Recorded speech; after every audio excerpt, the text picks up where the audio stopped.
அட்டமி நாள் காணாதே போதியோ பூம்பாவாய். இந்த அட்டமி என்பது உண்மையிலேயே சிறந்த நாள் என்பதை அன்பர்கள் சைவர்கள் மனதில் வைத்து கொள்ளணும்.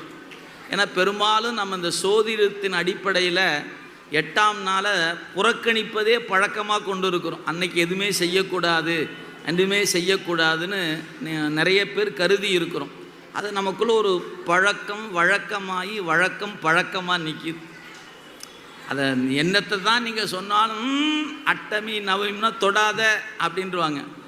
ஒரே ஒரு பரிசோதனைக்காக ஏதாவது ஒரு செயலை அட்டமி நாளில் தொடங்கி பாருங்கள், தடை இல்லாமல் நடக்குதா இல்லையான்னு பாருங்கள். தடையில்லாமல் நடைபெறும். நீங்கள் எண்களிலேயே 8க்குரிய சிறப்பு வேறு எந்த எண்ணுக்குமே கிடையாது. ஒரு எண்ணை எழுதுகிற பொழுது 1 அப்படின்னா மேலேருந்து கீழே